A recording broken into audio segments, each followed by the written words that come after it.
দিশত আমি আমাৰ ৰাজ্যখনক দ্ৰুত গতিত আজি আমি আগুৱাই লৈ গৈছো যোৱা বছৰটোত নিবনুৱা লোকৰ বাবে বা লৰা ছোৱালীৰ বাবে স্বচ্ছতা এক নতুন বাতৰি আছিল বৰ্তমানলৈকে আমাৰ ৰাজ্যত আমি 1,24,680টা নিযুক্তি এটাও হাইকোৰ্ট কেছ নোহোৱাকৈ দিবৰ বাবে সক্ষম হৈছো Assam government has no litigation in High Court. Appointmentor ক্ষেত্ৰত কোনো ধৰণৰ litigation নাই আৰু ই অসমৰ প্ৰশাসনিক বুৰঞ্জীৰ বাবে এটা নতুন ঘটনা অহা কেইটামান মাহৰ ভিতৰত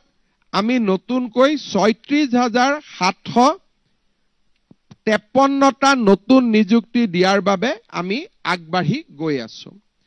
ৰাজ্য চৰকাৰৰ এটা বিশেষ দায়িত্ব হৈছে ৰাজ্যত আইন শৃংখলা ৰক্ষা কৰা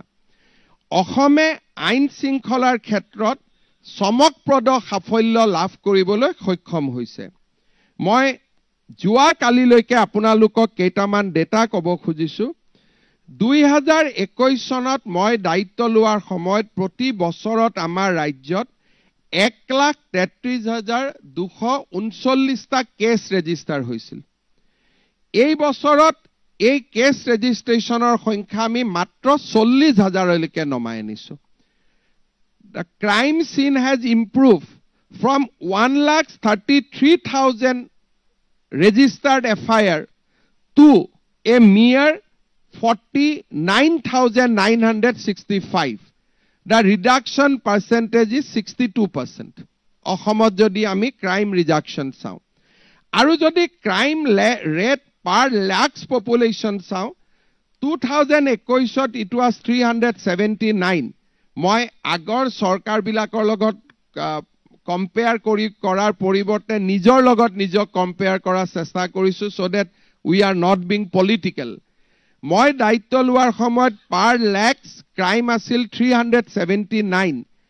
today per lakhs crime has come down to 139 তাৰ মানে 1 লাখ মানুহৰ 140 জনে এতিয়া অপৰাধ কৰে and reduction percentage is again 63 investigation আমাৰ ৰাজ্যত আগতে পুলিশ কেছ দিলে হি শেষ নহয় মই দায়িত্ব লোৱাৰ সময়ত শেষ নোহোৱা কেছ আছিল 1,33,000 আজি শেষ নোহোৱা কেছ নামি আহিলে 15,000 লৈকে আজি কোনো এসআইৰ হাতত 21ত কেছ আছিল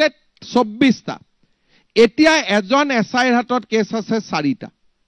the average investigation অৰ্থাৎ তেওঁলোকে বছৰত 4টা কেছ কৰিব লাগে which is very easy quality হয় আৰু সেই কাৰণে pending investigation has come down to 15,567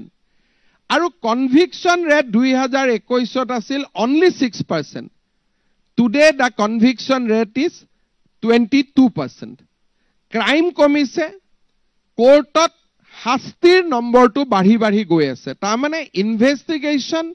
and judicial প্ৰসিডিংছ দুইটাতে আমাৰ ৰাজ্য আগবাঢ়ি যাবলৈ সক্ষম হৈছে এটা মই ষ্টেটিষ্টিক দিম যাক লৈ আমি গৌৰৱ অনুভৱ কৰিম অসমত মহিলাৰ বিৰুদ্ধে 2021 ত ক্ৰাইম আছিল 30,000 Etia rape, balatkar, molestation, any crime against women has come down to only 5,000. 30,000 crime or biporite etia 5,000. Crime against children ami komabo pora na itu karne je ami nije hetu khetrot agbhag loi government e nije case register kori ase against child marriage. So 2021 to 5,000 asile 2023 ত আমি 4,000 cash নিজে register কৰাৰ কাৰণে it has shot up to 10,000 এই বছৰ it has come down again to 5,000 কিন্তু মই ভাবো যে চাইল্ড ম্যাৰেজৰ এগেইনষ্টত আমি যেতিয়ালৈকে কাম কৰি থাকিম তেতিয়ালৈকে ক্ৰাইম এগেইনষ্ট চিলড্ৰেন এইটোত ষ্টেবিলাইজেশ্যন হওঁতে আমাক সময় লাগিব আমাৰ কালেক্টিভলি অসমে গৌৰৱ কৰিব পাৰে The crime against scheduled caste and crimes against scheduled tribe is only 3 and 8. অর্থাৎ SCG Act আছে যত scheduled casteৰ বিৰুদ্ধে ক্ৰাইম কৰিলে এজাহাৰ হয় অসমত এই বছৰ মাত্ৰ 3টা হৈছে আৰু শিডিউল ট্ৰাইবৰ বিপক্ষে যদি কোনোবাই আপত্তিজনক মন্তব্য দিয়ে বা গোচৰ তৰে বা অপমান কৰে তাত only 8 case has been registered আৰু যদি আমি ভাৰতৰ আন ৰাজ্যৰ তুলনাত চাওঁ it is 1000 times less so egalitarian society হিচাপে অসমৰ যি গৌৰৱ তাক এই ফিগাৰটোৱে আৰু অধিক ৰিফ্লেক্ট কৰিছে 2021ত আমি 67 কেজি হিৰোইন আমি জব্দ কৰিছিলো 2022ত 112 কেজি 2023ত 167 কেজি আৰু এই বছৰ আমি হিৰোইন জব্দ কৰিছো 183 কেজি আৰু 2021ত আমি 420 কোটি টকা মাৰ্কেট ভ্যালুৰ আমি ড্ৰাগ সিজ কৰিছিলো এই বছৰ it has gone up to 685 crore তাৰ উপৰিও আমাৰ অসম পুলিচৰ বহুবিলাক ৰিফৰ্মছ হৈছে আৰু নতুন ন্যায় সংহিতাৰ লগত আমি খাপ খাইছো নাগৰিক সমিতি নিৰ্মাণ হৈছে এটা মই ষ্টেটিষ্টিক্স আপোনালোকক দিব খুজিছো যে মানুহৰ মাজত পৰিবেশ কেনেকুৱা চৰকাৰেতো ডাটা কৈ আছে কিন্তু মানুহে কেনেকৈ ইয়াক ৰিসিভ কৰিছে আৰু democratic agitation is a reflections of people's mind যদি চৰকাৰৰ ওপৰত মানুহৰ বা ব্যৱস্থাৰ ওপৰত মানুহৰ খং উঠে মানুহে ৰাজপথত জপিয়াই পৰে সৰুকৈ হলেও কলা বেছ পিন্ধে সৰুকৈ হলেও ধৰ্ণা ধৰ্মঘট কৰে অসমত 2022-23-24 চনত বন্ধ ঘোষণা নীল ষ্টেট ওয়াইজ অসম বন্ধ কোনেও ঘোষণা কৰা নাই we have maintained the nil positions for last 3 years effigy burning 22ত 46 টা আছিলে 23ত 37 টা আছিলে 24ত 19 বাৰ মাত্ৰ প্ৰতিমূৰ্তি বাৰ্ণ কৰা হৈছে it has come down to 19 যদি আমি চাব যাও road blockade 2022ত 12 টা আছিলে এইবাৰ road blockade আমি 5 টা road blockade দেখা পাইছো procession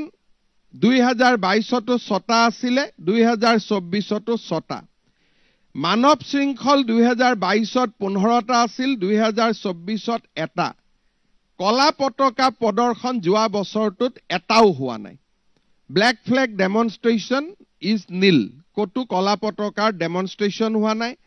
হাঙ্গাৰ ষ্ট্ৰাইক 10 টাৰ পৰা 3 টালৈ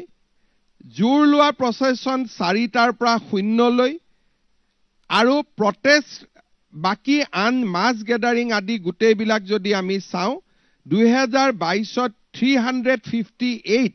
সিভিলিয়ান প্ৰটেষ্ট আছিল 2023ত কিছু বৃদ্ধি পাইছিল 374 লৈ 2024ত it has come to almost near normal with 243 অৰ্থাৎ সমগ্ৰ ৰাজ্যত কৰবাত লখিমপুৰত ডিব্ৰুগড়ত সৰু খুৰা গুটেই আন্দোলনো যদি আমি যোগ কৰো মাত্ৰ 243 টা কৰবাত মেডিকেলৰ বিৰুদ্ধে কৰবাত ৰাস্তা হোৱা নাই যদি চাও আগৰ মই ডেটা দিয়া নাই ইট ওয়াজ থাউজেন্ডস সো মোৰ নিজৰ সময়ৰ লগতে মই নিজৰ সময়ৰ কম্পেয়াৰ কৰিছো so not to be political in the 1st January it has come down to only 243 ই ৰাজ্যত চৰকাৰে লোৱা ব্যৱস্থা সমূহে ৰাজ্যবাসীক কৰবাত নহয় কৰবাত সন্তুষ্ট কৰিছে ইয়াৰ এটা ইন্ডিকেটৰ দাঙি ধৰে সাধাৰণতে চৰকাৰ বিলাকে যি কাম নকৰে তাক আমি চকু দিছিলো যে আমি মটৰ গাড়ী দুৰ্ঘটনাত নিহতৰ সংখ্যা হ্ৰাস কৰিব পাৰো নেকি 2023ত মটৰ গাড়ীত লোকৰ মৃত্যু হৈছিল দুৰ্ঘটনাত মৃত্যু হৈছিল আমাৰ যদি মই কনমান চাই দিছো হা 2000 আমাৰ 23ত মটৰ গাড়ী দুৰ্ঘটনাত লোকৰ মৃত্যু হৈছিল 3153 আৰু এই বছৰ it has come down to 2744 অৰ্থাৎ মটৰ গাড়ী দুৰ্ঘটনাটো 12.97% ডিক্ৰিজ হৈছে whereas ৰাস্তা ঘাট ভাল হৈছে তথাপিতো না number of accident is decreasing ভাৰতৰ ভিতৰত অসমে এখন ৰাজ্য যত number of accident is decreasing প্ৰতিযোগিতা হৈ আছে কিমান পাৰ্চেন্ট ইনক্ৰিজ হৈছে কাৰোবাৰ 10% 2% increase is a norms but আমি নৰ্মছটো ব্ৰেক কৰি we are targeting on decrease ই এটা ৰাজ্যৰ বাবে এটা আনন্দৰ বতৰা বা বহু লোকৰ মৃত্যুৰ পৰা আমি নিজক আমি বচাব পাৰিছো সৰু সৰু কেইটামান ষ্টেটিষ্টিক্স দিব খুজিছো 2021 পৰা 2024 লৈ অসমত 1236 খন নতুন দলং নিৰ্মাণ হৈছে যাৰ বিভিন্ন পৰ্যায়ত শুভ উদ্বোধন হৈছে যদি আমি শিক্ষা বিভাগলৈকে চকু দিওঁ তেতিয়াহলে আমি দেখা পাম যে নতুন বিশ্ববিদ্যালয় নতুন মেডিকেল কলেজ তাক আমি দেখা দিওঁ আৰু ডাঙৰ ডাঙৰ ইনফ্ৰাষ্ট্ৰাকচাৰ ব্ৰহ্মপুত্ৰৰ ওপৰত আপোনালোকক মই জনাবলৈ পাই ভাল পাইছো